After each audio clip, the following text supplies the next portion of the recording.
We started the business with $1,500. So this That was the much, idea. huh? Yeah, $750 each. We raised $500,000 in 2014, and we thought we'll never raise any money again. 500 grand, $500,000. We'll hire some engineers, we'll grow the business, we'll get profitable, and then away we'll go. And so we're thinking, this is great, this is all we need. Long story short, we raised $420 million to date. My guest today is Podium CEO Eric Rea. We're going to learn so much from Eric's story as he took an idea with his buddy in college and grew it into a great business. We'll even hear his foundation in business that he learned working as a young man in his father's gas station and tire shop. So excited for what we're going to learn from his progression and building of his company. Here's my conversation with Eric Rea. This is PodCrash.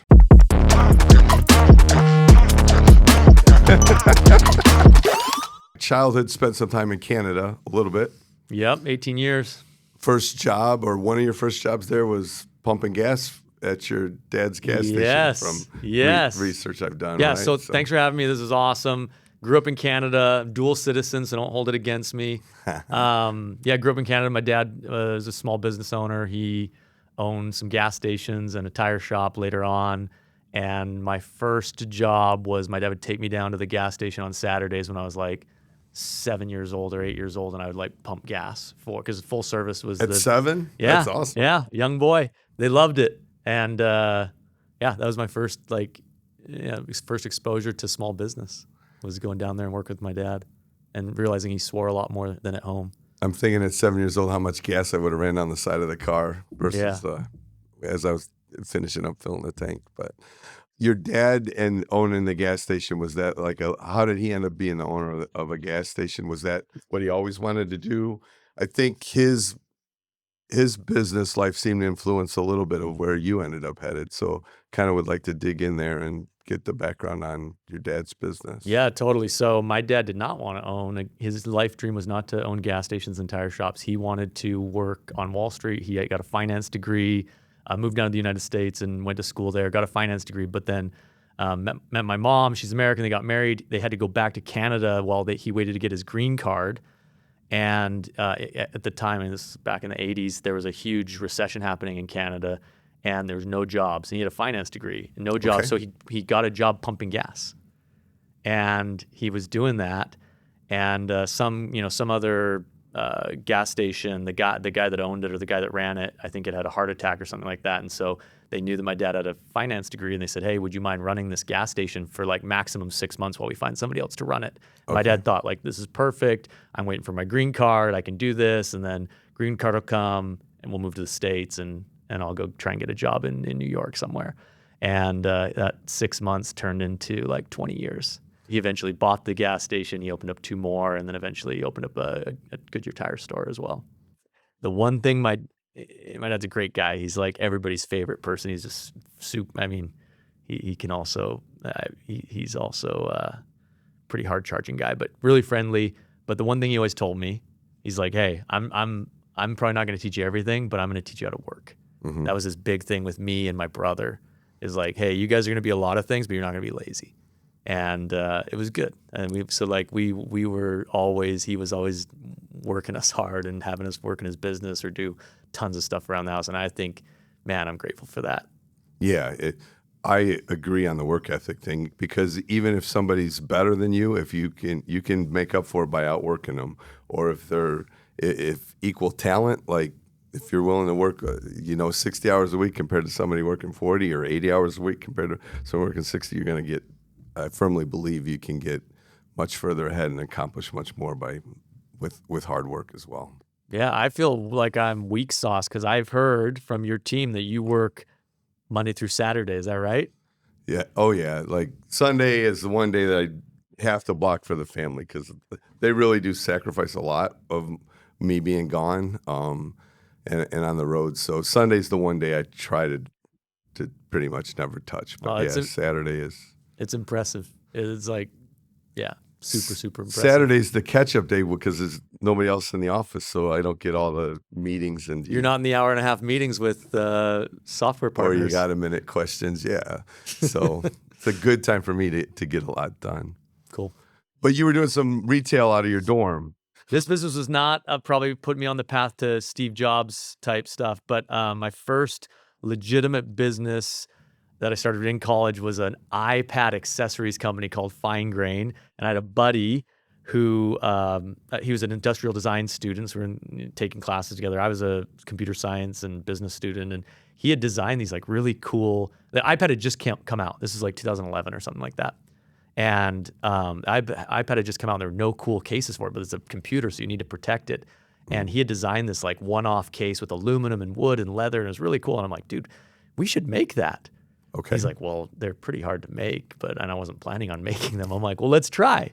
And so and at the time, crowdfunding online was like this new thing where you'd like put these products up online with a video, and you'd get backers, and people would like pre-order it. So for reference, what years was this? This is like 2000. I believe it's 2011. Okay. I'm like a junior in college. Got it. Okay. And so, long story short, we did this crowdfunding thing. We raised, I think, $20,000, and we did subsequent crowdfunding campaigns later on. But we basically pre-raised $20,000, which I felt like it could have been like 20 million back in the day. I felt like it was the pinnacle of success. And then after we raised all this money from these backers that wanted these really high-end iPad cases, we had to figure out how to manufacture them. Okay, yeah. And then like we weren't going to go to China and do this. We were going to do it in Provo, Utah. And we had to machine aluminum. We had to get all this exotic wood and leather, and anyway, they charge like $1,000 a piece for these. They were expensive. I think they were $200 or something like that. So they were higher end. Yeah. I think we had a couple. I don't know for sure, but I think a couple like celebrities ordered them. But I wasn't. I think like Steve Martin may have ordered one, but I can't really verify that. Anyway, the big challenge was we did this, and then we had to figure out how to make like hundreds and hundreds of these, and we were just. I mean, it was like the introduction to me of like just. Be scrappy, be as scrappy as you can, do stuff that like, and don't, you don't know. I had no clue how to manufacture anything.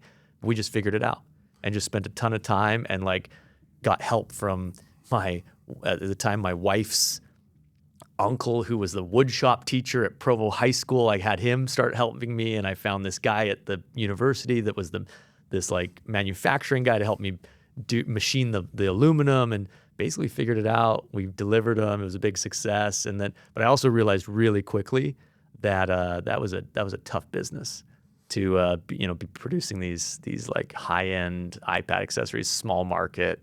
Okay. And it was a good lesson. It was great. It was a great lesson on just making something happen from nothing.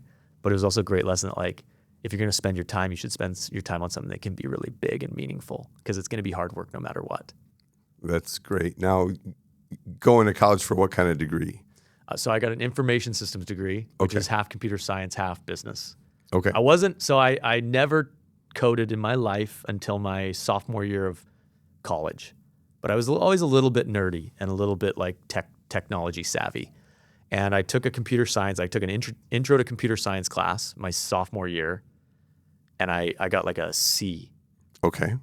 And I'm a straight A student. I like getting A's. I'm competitive. I like getting A's because I'm competitive, not because I was like a bookworm. So I got a C, which would have usually really made me upset, but it did, but I loved it. I loved. You were excited about what you were learning. Yeah, I was pumped. And so I decided I was like, I need to do this. And I didn't think I don't know if I should have done computer science. I was like, I don't know if I can do computer science, the pure thing. And so I went to information systems, which is basically half computer science, half business, and then away it went. So from that kind of e-commerce business out of your dorm, where'd the light bulb for Podium kind of kick off? And then maybe to like, for those that don't know what Podium is, maybe you can...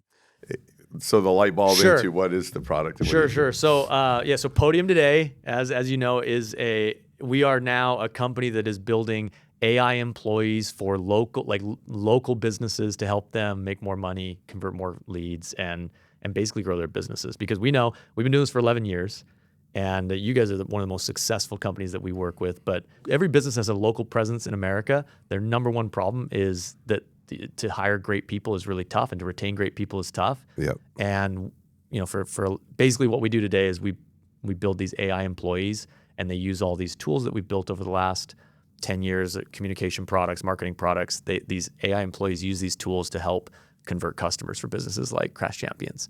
And it sounds like sci-fi, but it's real. And we have thousands and thousands of these AI agents working in these businesses and helping convert prospects into customers. It's pretty cool too, everyone. Like it sounds pretty human. I mean, it's a full conversation. It's pretty, and we'll maybe come back to it, but at the speed at which it's going to and advancing is pretty impressive. But where did the light bulb come out for that, for the Podium idea? So we have been a company we have definitely reinvented ourselves several times over the last 11 years. So I started this e-commerce business out of my dorm room. Yep. And was, running this business essentially by myself. My buddy that designed the cases, he quickly realized that he was not an entrepreneur. And so he's just basically design, and I was doing everything else. And I was using Shopify. I was using all of these tools. And so, look, I grew up working at my dad's gas stations when I was really little. But then when I was a teenager in high school, I worked at his tire shop legit, 6 days a week or 5 days a week in the summers, and didn't think anything of it, right? Like I'm not thinking, oh, this is great. I'm going to start a software company in 15 years from now or 10 years from now. But I did realize that my dad's running this tire shop that I was working at. I was doing like 2.5 or 3 million of gross revenue a year, and he had no technology. He had nothing. He had like a green screen, management system. MS-DOS computer system. He had a landline telephone, no voicemail. Yep. That's crazy, right? It was like, it wasn't that long ago. And then a credit card machine and a fax machine in the back. And I didn't think anything of that, but that was interesting, right? This guy's running this pretty successful business and it's just like hand-to-hand combat. And so didn't think anything of it, but then went to school, did the whole thing, studied computer science, and was running this business out of my dorm room, and realized that, I'm using Shopify, I'm using all these like modern technology, all these modern software tools. And I'm like, I have 10 times better technology running this fly-by-night e-commerce business that's probably not going to survive. Okay. Than my dad, who's running a $3 million gross revenue tire shop. And so that was a light bulb. And I didn't do anything about it right away. It was 2 years after that, I think, is when we started Podium. But that was like this realization that there are, and this, local business is the backbone of every major economy in the world, especially the United States.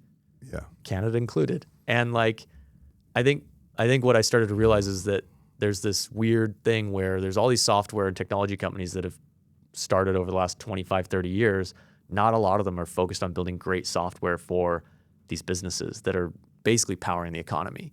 There are a lot of companies that are trying to sell to Delta and American Express and these huge enterprises. And I guess you guys are massive too, but there was just it seemed like there was a gap. I'm like, why isn't somebody going to my dad's tire shop and telling him like, hey, I can help you modernize your business. I can help you make more money. I can help you be more efficient. I can help you grow. Yep. And so graduated from school, did a short stint working for the International Atomic Energy Agency in Austria.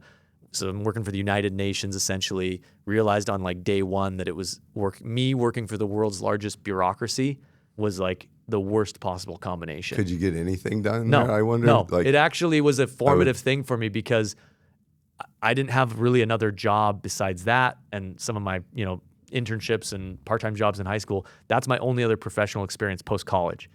But what it did is it made me realize, and we tried to carry this through Podium for the last 11 years, even as we've grown, bureaucracy and politics are cancer for a company. And I saw it. My first day on the job, I'm the lowest person at this, at this whole, government organization. UN, yeah, right.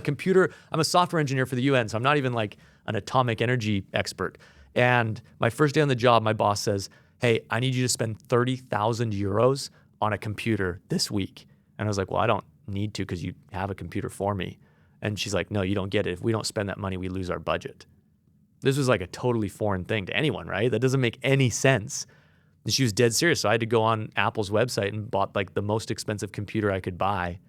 And really? Yeah, that was my first intro. Part of my head's wondering what a $30,000 I mean, I couldn't even get that high. I couldn't even get that high. She was disappointed in my ability to purchase this stuff. But like, that was this weird thing where I'm like, wow, that's how a lot of the world works. And then the other thing is I would get on these projects And I was eager. I was like an eager guy. I wanted to like, do my best and I don't know. I think it's just kind of, I wanted to do a good job in this job. And I'd get told very often, I was only there for a year and a half, but I got told often that like I'd be working on a project and my boss would call me and be like, don't stop working on it. And I'm like, why? And it was some, political reason or some, bureaucratic reason where she wanted to slow down. She didn't want me to do anything, or somebody that I was working with would go on like a 2-month vacation. And then I'd just be sitting there twiddling my thumbs in an office on like the 13th floor of this UN building in Vienna. And so I realized that was a terrible fit, really cool experience.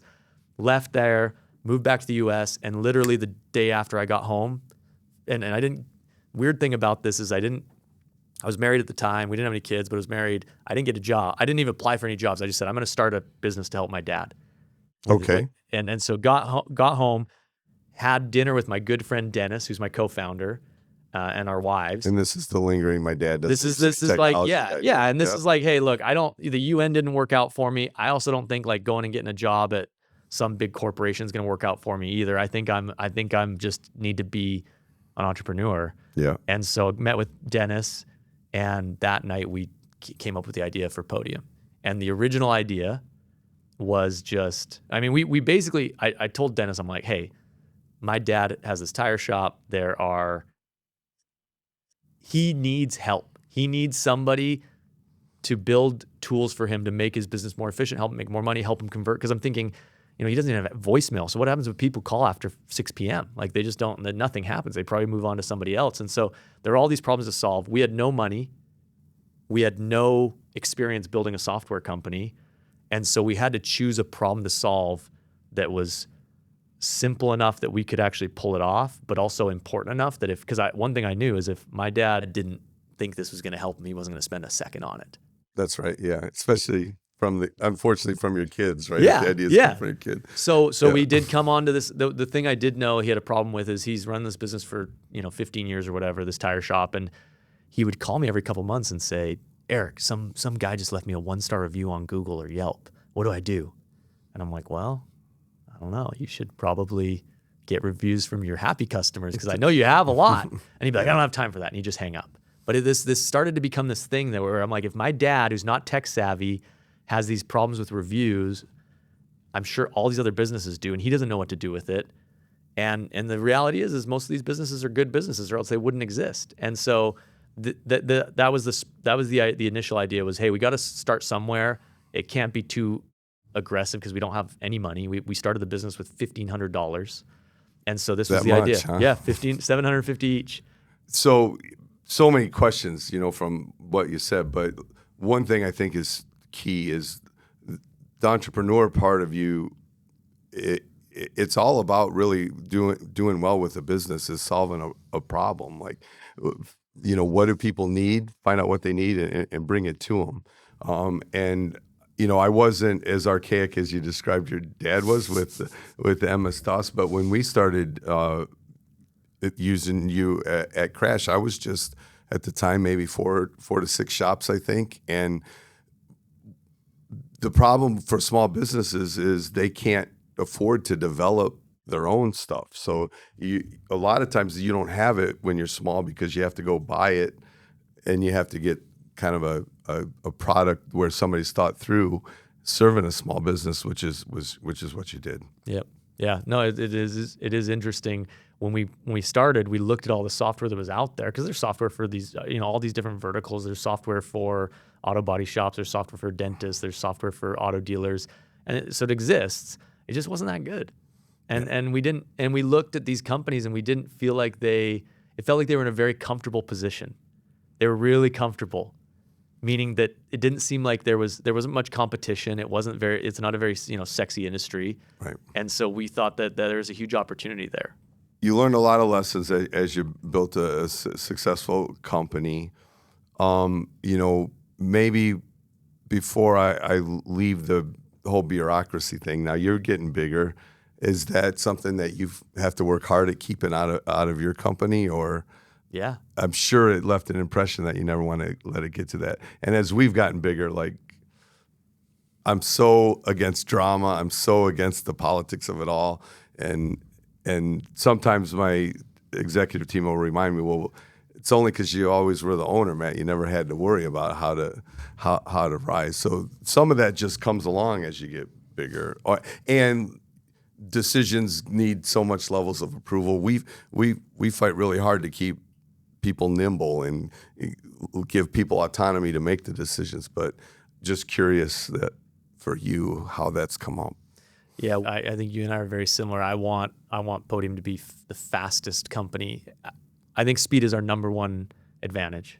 Yep. I think that is because things are changing so much, and if we can be fast at solving our customers' problems, if we can be the fastest, we will be the best eventually, even if we make some mistakes. And so, how do you do that? Well, you can't have like 25 layers of approval for everything. That's for sure. You can't have 17 layers.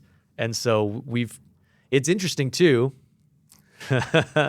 You get brainwashed by people because guess what? There's everybody believes there's this standard formula for how to build a company. Oh yeah, and you're bringing those people in. Yeah, and you're hiring them. Yeah. Oh, we've hired so many people from Google and these good names. And a lot of it's funny too. What does the traditional format of a company or structure of a company look like? It looks a lot like IBM looked like in 1980. Why? That's so weird, right? Mm-hmm. And so you start with a company. I'm sure you've seen this too. You start with something. It's nothing at first. It turns into something. Then you're told that you need to hire people that have experience to come show you how it's done. And then you bring those people in, and then they tell you that this is how it's supposed to be done. And then you realize that nobody really knows what they're talking about. There's not that it's so interesting. And look, we've hired some amazing people from great backgrounds, but the number one thing for me at our company is we need to be the fastest company out there to solve our customers' problems. We shouldn't act like IBM. We shouldn't act like a company with 100,000 employees. In fact, even with 1,000, we have 1,000 people at Podium. We should try and act like a company that has 100 or 10. And and so there's ways to do that. And part of this is no meetings and don't get away from the people doing the actual work. That's another thing that I've spent a lot of time on is if I don't spend time with the people actually doing the work, there's a lot of layers that can filter that information up to me. And so I just try to stay super close to our customers. I try to stay super close to the people at the company that are actually doing the work and interacting with our customers on a daily basis. And it's helpful because it allows me to see through some of the stuff that gets in there. Yeah, I have funny stories too where people have come over. I remember one, he was talking about his old boss, and you weren't allowed to call him or text him. The only way you could, and this is a direct report, the only way you could talk to him is make an appointment with his assistant and get a meeting. And he's telling me, yeah, that's how it's supposed to. I go, no, that guy's a jerk. Yeah. It doesn't have to be that way. I learned a ton from people that come in, but you can also filter through what you don't like. Absolutely. And say it doesn't need to be that way. Yeah, the point is there has to be structure. There's obviously really good things you can learn from every company, but there's no one formula.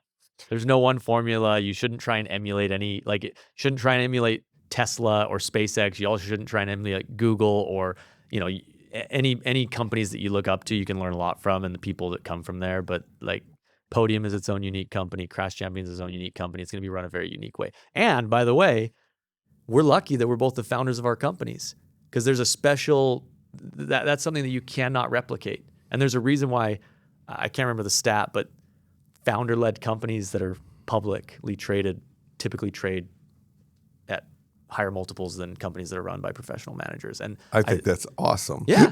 And there's a reason for it because we care and Yeah. we just care so much more. I think about it as this is our baby. And, you bring in a really sharp CEO or leader to run a company and they're probably great at what they do, but it's more of a caretaker role. Yeah, the passion's not necessarily the same for sure. So I wanted to go that bureaucracy thing because it came up, but I want to come back getting started because I can still, to this day, it's crazy. I can remember the first customer I got because literally little rented new building setup, right? Like we didn't have a single car to fix. I remember bringing friends' cars and putting them in the parking lot to look like we got something going on. And so I still remember that first customer that actually trusted me to hand me the keys and let me fix their car. You're running a tech startup. Maybe that challenge or another one that might maybe we can learn from. Yeah. So when we started, so Dennis and I put $750 into the business initially. We built the initial products. We thought to help businesses get reviews online from their happy customers, the best way to do it is through text message. And if you got a text message right after you left the shop, you're pretty likely to leave a review. And the vast majority of customers are happy. So this all would work out, but you just have to make it easy for the consumer and easy for the business. And so we built this product in about 2 weeks, really, really well. Actually, our first customer that agreed to sign up, Dennis and I were like planning out Podium. We were planning out the app. We hadn't built a thing. We're just sitting at his kitchen table and like drawing little things out, and we were kind of got stuck on how to move forward. We're like, oh, should the app do this or should it do that? Blah blah blah. And we were talking about it, going back and forth, and finally we were like, let's just go talk to a business owner. And my dad's in Canada, and he may have not had time for me. So we got in the car, and he's, I don't want my dad to be like, yeah, good job, son, which he wouldn't. But we're like, let's go talk with some people that don't know who the heck we are. So we get in the car, we drive to the closest auto repair shop, and it's Bob Sylvester. I remember him very well. And it was Honest One Auto. And we walk in and we ask for Bob. We looked him up online.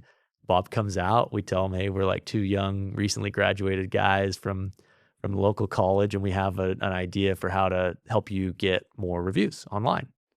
And so we tell him the story. We tell him how it's going to happen. We explain the product, and then we kind of pause, and he's just kind of sitting there.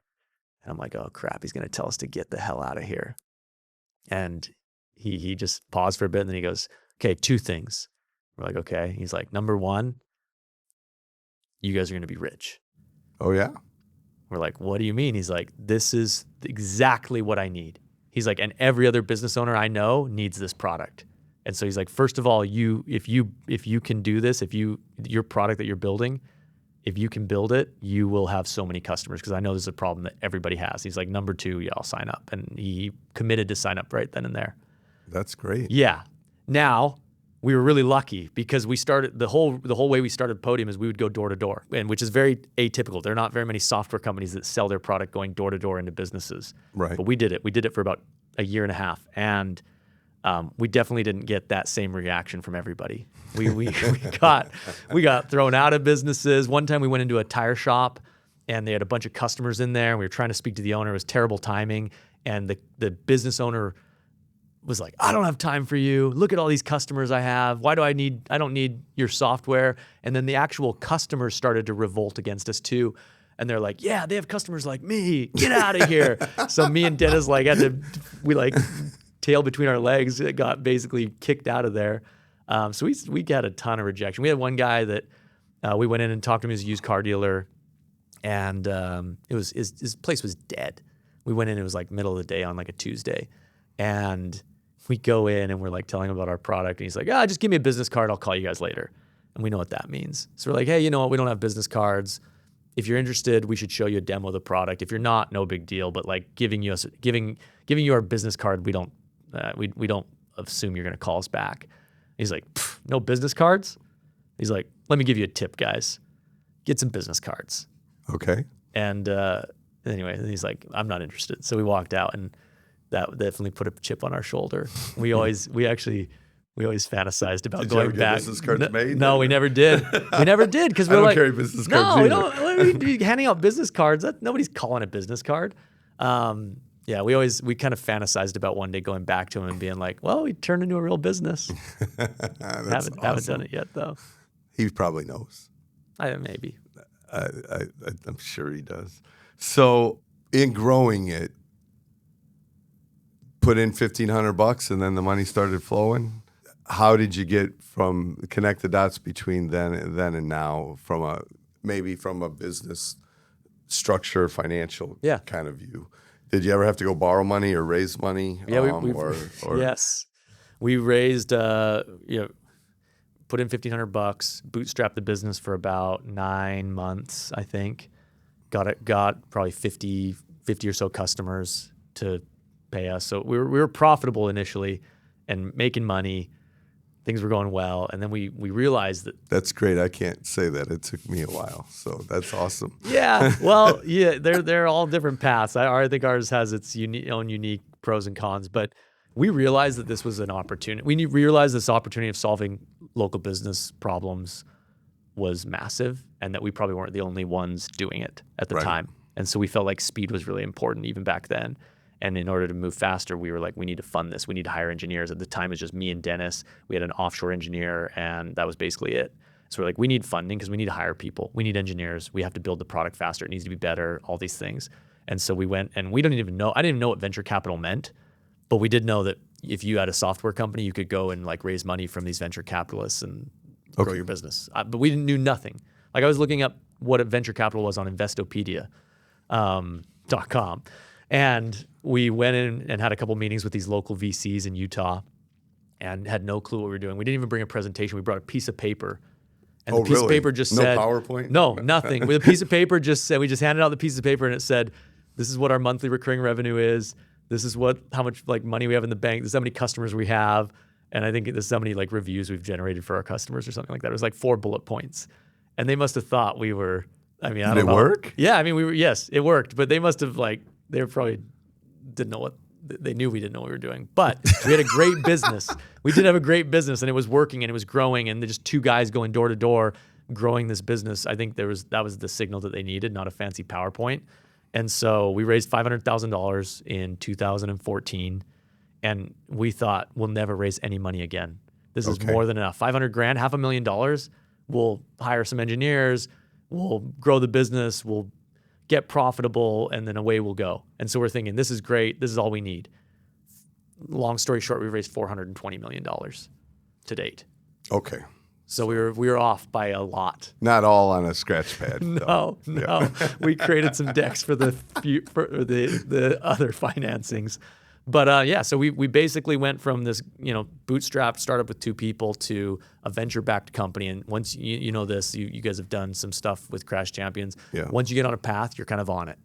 Yeah, and the train leaves the station, you can't unwind it. So unless you win like a major lottery or something, but you can't buy them out of it. Yeah, they're your partners for life. Can't write that big of enough check. And so we just kept growing, and this is a pretty standard thing. We just kept growing and then raising money and growing, raising money. We raised from some awesome names. Google invested. Some of the best venture capitalists in the world have invested in Podium, and over I think 6 rounds of funding over the last 10 years. We've raised $420 million, and that's allowed us to build this business now that you guys use, and over 100,000 other local businesses in the United States, Canada, and Australia use every day. And yeah, it's been amazing. That's great. Now, I would assume it's the same for everybody. It's impossible to get like the people part right 100% of the time. So maybe how right were you in like your teams that you started hiring? That you started to hire. We'd be based on our hiring record. I mean, I think hiring is it's such a crapshoot. We would not be making the playoffs in the NBA if my hiring record was a NBA team record. Let's put it that way. We've made. I mean, you don't know what you don't know, and it's so hard. It's such an imperfect thing. You meet with somebody for 3 hours and you try and decide whether they're going to be great, and you'll work with them for 5 or 10 years. And we've made a lot of mistakes. We've also hired some amazing people. Like our chief revenue officer was with us for over 10 years, almost the entire time we've been running the business. And he's been incredible. And he's been one of these few people that has scaled with us from, we were like 5 people in an attic above a bike shop running this little software company to 1,000 people with operations in like 6 countries. That's great. I think because of Crash's growth, what always became an issue, it's great that somebody can start with you and stay that long, because you have to, as the company grows, the people have to grow. And the problem is if the great people hit their ceiling. And so now, like, if you don't do something, the company's going to be stuck there. Examples for you of like, Any tough learn? Yeah, I mean, we've made so many. See, I'm trying to learn from you, so I don't so make that many mistake. hiring mistakes. I mean, the biggest hiring mistake that the biggest reason that I think we made made the wrong hire. And by the way, some of these people are super talented and they can go to other companies that have different cultures and different operating principles and be fantastic. So Right. it's not like we hired dummies. We just hired people that were totally the wrong fit for what we were trying to do in the stage and everything. But almost every time we've made a bad executive hire that didn't work out, it was because we probably put too much emphasis on the places that they came from.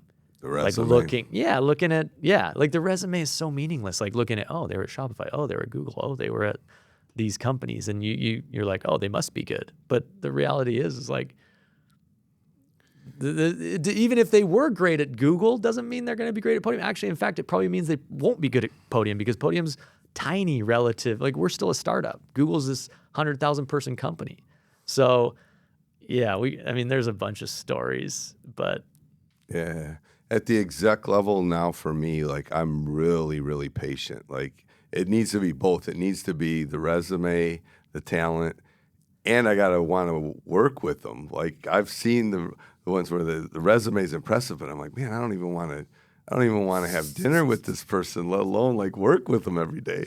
So I'm describing like the culture fit matters because that changes the dynamic of the whole team too. Oh yeah, absolutely. We have this. We call it. Well, we're from Utah, so this will sound foreign, but there's this. We operate in Lehi, Utah, so it's like Salt Lake metropolitan area, and there's a place called St. George, Utah. It's in southern Utah. It's about 3.5 hours away, 4 hours away, driving, and we have this thing that we call it the St. George test. So what you ask yourself when you're hiring somebody is, if I got in a car right now and drove to St. George with this person just us two, would I get to St. George and be like, get me out of this car immediately, or I would like actually enjoy the conversation? And it's a good test. It's a good thing to ask yourself when you're hiring somebody, because to your point, you're gonna spend as much time with these people as you do with your own family. And if you don't it doesn't matter how talented they are, if you don't like them, man, that's painful. That's right. It's so true. So everybody company-wise across the globe seems to like have conversations around AI nowadays. And so what I thought was interesting is you first mentioned AI, like back in 2017, I saw a lecture where you mentioned AI.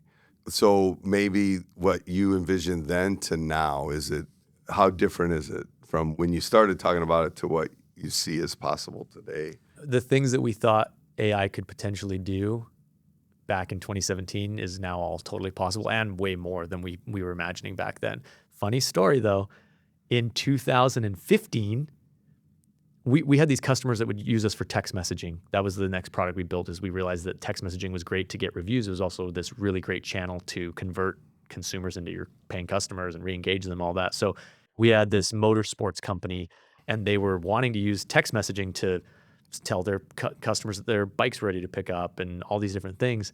And we told them, this is a principle of like, do things that don't scale. We were like, what if we responded for them? Like, what if we could like eventually build software that could respond for them? And we actually had a guy named Roger that worked for us, and we told this motorsports company, we can respond for you. Like if somebody messages him, we'll respond.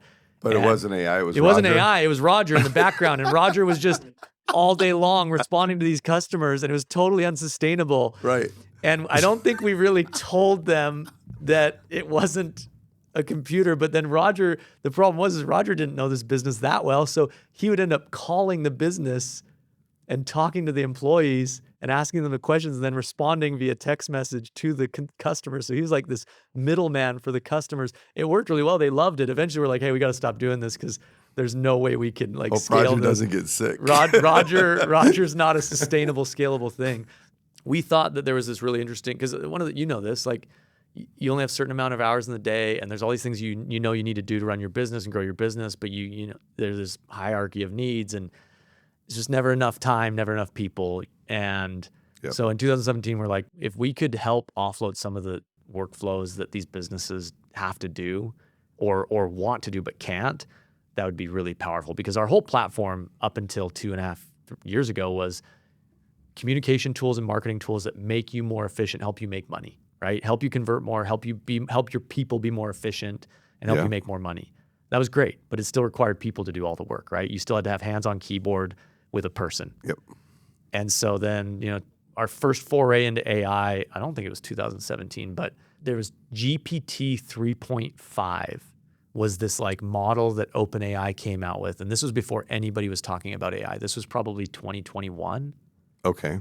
And we were early partner with them because we know Sam Altman, the CEO, and we went to Y Combinator, which is this like startup accelerator out in the Bay Area that Airbnb and all these other OpenAI went through and stuff like that. And so we knew these guys at OpenAI. They were still mostly a nonprofit, and they had this early model, and we tried to use it for a very simple thing, which was responding to reviews, because we have this reviews product. Everybody uses it. You guys use it, and responding to reviews is a really important thing, but it takes a lot of time. And so we tried to use GPT 3.5 to respond to reviews, and it totally failed.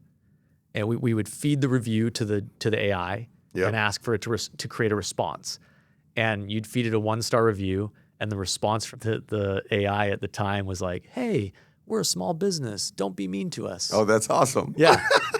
So we're like, that's not going to That's work. not what you want to do, but it's funny that's what They AI like did. create a response to this thing, and so we're like, okay, this is going to have to advance quite a bit before we could actually use this, because that makes no sense. I think I asked today in a question of like, well, this thing keeps getting so good, but how do you have it not start to go off on a customer? Like, no, actually, customer, you're wrong. Let me school you. Like, Yeah. So tell us about Jerry. Okay. So this is where it's pretty impressive, really, where things are headed. And by the way, I view it as this is help of stuff that like our people don't want to do. They don't love doing it. Like, so it's not like necessarily like everybody worries like, is it going to be a threat to the people? I view it like this stuff can help you with stuff that you have to nag people to do consistently and well, because they'd rather do other things. Yeah. So I think Jerry's pretty cool, but Yeah. So we tried to use AI back in 2021, didn't work. We put that on hold for a while, and then I think GPT-4 came out, and I'm trying to get the dates right, but it's 2025. I think it was like sometime at the end of 2023. This new model came out, and it was really impressive. And so we started thinking like, hey, let's see if this could this new AI model, could we use it to respond to inbound leads for a car dealership? Just very specific use case. And we put an engineering team on it, our smartest engineers, and we said, your job is to use this, figure out if it can respond to leads and schedule test drives, and then go sell it to a bunch of our customers. And they did it, they worked on it, and it worked. And it was the AI the LLMs have gotten advanced enough that you could give it a goal, and it could follow that, and it was personal, and everything you want in a person and in a worker, friendly, knowledgeable, always on, never passive aggressive, never had a bad, like never is having a bad day, right, or rushed. Yeah. And so we built this very simple thing. Can we schedule test drives with AI? And we did it, and it worked. And it is that's Jerry. We named him Jerry. I don't know, really is, we like Seinfeld, so we probably just named him Jerry because it's Jerry Seinfeld. But also Jerry's just a good name. You want to talk to a Jerry? Sure. Hey, it's Jerry. What's up?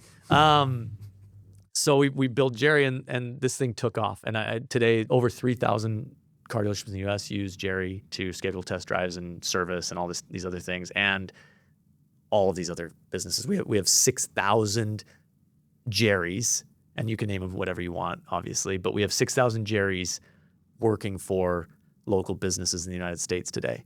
And it can do everything from scheduling test drives to service to diagnosing what's wrong with your AC unit. And it's just crazy. Like it sounds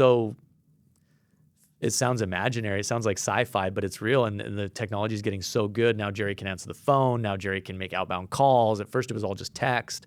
And our view is that, yeah, like you're right. Crash Champions is great because you have great people. Yep. I don't think AI is ever going to replace that, but there is a limit to your growth based on how much your people are willing to do every day, right? Like you said, there's all these things that you should be doing that you want to do, but you can't because And nobody wants to do it at 2 in the morning, but a customer might. That's right. 10:30. You can't have an army of great people at 10:30 p.m. at night fielding people that got in an accident and need to get their car repaired with it through their insurance. But guess what? Most people, that's when they have time. They don't have time during the day. And so there's all this opportunity. And for up until now, you could do it through like a call center that's working off hours. You can do it through all these other ways. It's not really that good. And we've cracked into this technology, and we're using these models in a way it's augmenting these businesses and allowing you to grow in ways that you never could because it's just too expensive and prohibitive. So yeah, for listeners, it's pretty good. I mean, like it's way beyond think of like calling a utility company where you know it's a computer and all you're doing is yelling representative in the phone to get past it. It does sound like a conversation and getting better. I mean, you told me Jerry even gets compliments from like to show how good it is to anybody listening. He gets reviews himself, right? Yeah, people will come into the businesses and ask for Jerry. And then they typically just say, Jerry's out to lunch, I can help you. But Jerry has reviews on Google. So people will leave reviews. Hey, I had a wonderful experience at this business, and I want to thank Jerry. He was great, blah, blah, blah. We have people that are flirting with Jerry. There's some, interesting stuff. That's awesome. No, people, and look, it's not a human yet, but like it's pretty awesome. You know, there's this customer, I think it was in Wisconsin, and this person was writing in, and they were saying that they were trying to schedule something for Monday, or it was a Sunday, and they said the football game was on, and Jerry starts going into all this Green Bay Packers stuff. Like really? Talking of like inside stuff that I would never know. I like football, but like I don't know this stuff, and Jerry's he just knows it. And so he's like going and creating this rapport with this customer about the Green Bay Packers. And so like it's really cool, and we think that it's going to unlock growth for businesses like Crash Champions. It's going to make growing any business to the next level easier than it was before this. Super awesome. So, well, I got to ask, did your dad ever use it in his business? So this is where the story is not quite as storybook as you'd like. So we built Podium. We built this first version of the product. The whole thing was my dad owns this tire shop, and he needs this help. Right. So I call my dad. We built it. We have signed up a couple people, but my dad's busy too. My dad's like, he doesn't want to talk on the phone very often unless he golfed well. Okay. So if he golfed well, you'll tell talk you about to it? Yes, right, you'll hear great. about it. But I call him up, and I'm like, hey, we got this thing. We can help you. We can really help you with your reviews. And he goes, Eric, I'm sorry, I'm too busy. I don't have time for that. And he just basically hung up on me. Oh no. Yeah. So never used it. benefited And then he from it. sold his tire shop like 2 years later. It's okay. It's okay. It worked out anyway. It worked out. What's the future? Are you going to sell to Google and ride off into the sunset, or what are you hoping to do? Yeah, I think when Dennis and I started it, we thought this was our dream. We started this business, and we thought if we could sell it one day for $10 million, we'd be ecstatic. And really at the beginning, because you don't, there's the likelihood of success is so low. You're just like, if this could become anything, it'd be amazing. Right. And then we thought both of us would buy Hyundai Genesis sedans. That was the car that we would buy if we sold. That was your dream car? Yeah, it was a dream car. Oh, because nothing against Hyundai, but we gotta step up your car. There's no better value. Step up your There's car no game. better value than a Genesis is what we were thinking. It's like you got all the fit and finish of a Mercedes for the price of a Korean car. So You do get that. Yes. that was the original dream. And I think we just realized over time that this is so much bigger than we ever intended it to be. And in terms of what's the next steps for Podium, we've like all businesses, we've had times where it's been amazing. We've had really tough times, and you just learn that that's just going to happen. It's cyclical. If things are going really well, it's probably not too. It's going to be pretty soon that you're going to have some tough times. And so we decided a couple years ago that this is going to be like our life's work, and we're going to do it for the next 20 years. And why Why do anything else? Because if we went and started tomorrow, if we tried to start a software company tomorrow or anything, I just think the lightning doesn't strike twice. And we've got something amazing here, and we've tapped into an opportunity in this huge part of the economy. And so we're just going to keep doing it for a really long time. And we don't know what the future holds, but we mostly are, especially right now, technology is changing so fast. AI is changing everything. And our job is, like I think I've said this 3 times, our job is to just be fast. We want to be fast to help our customers, fast to build solutions for our customers, fast to fix problems when our customers have problems. And if we keep doing that for another 20 years, we think we're going to build something like pretty world changing. Yeah, outside looking in, like I agree with you about a bunch of that, because I know how hard it is to start something. Like, this is hard, don't get me wrong, but I don't want to go start all over again. I'll keep doing this and keep making this better. But in the technology space, like what would ever cap you? You can keep heading all kinds of directions with the technology you're developing. So yeah. It's great. Appreciate you spending the time with us very much. Since we're all about championing people, for you, before we let you go, is there one person that you would like to champion right now, and why? Could be a mentor or anybody that's made an impact, an employee, family. Yeah, I mean, there are so many people. I'll call it my co-founder, Dennis. Mm-hmm. So we've been doing this. We've been friends for over 15 years. We met in college. We met selling ADT alarms door to door in between semesters. I recruited him to do that. That's also one of the hardest jobs in the world. And we started this thing 11 years ago. And yeah, having a co-founder is tough, right? And I'm the CEO, and Dennis is the co-founder, and he's like we're building this thing together. He's in every day. We're cranking on things together, and he's just the best guy I could ever ask for to build this with. And he's like super smart, super supportive. And it would. And that's why it works. There's no way Podium would exist without Dennis. Yeah. And there's like we've somehow tapped into this like duo that the two of us are, and it's just amazing. And so he's just a freaking great guy, and he's a total champion. And yeah, love the guy. Thanks, Eric. It's been great getting to know you. Appreciate you spending the time. Yeah, thanks, Matt. I hope you enjoyed this conversation. If you want more PodCrash in your life, which of course you do, make sure to like, follow, and subscribe to us on YouTube, Apple Podcasts, Spotify, or wherever you get your podcasts. Catch you next time.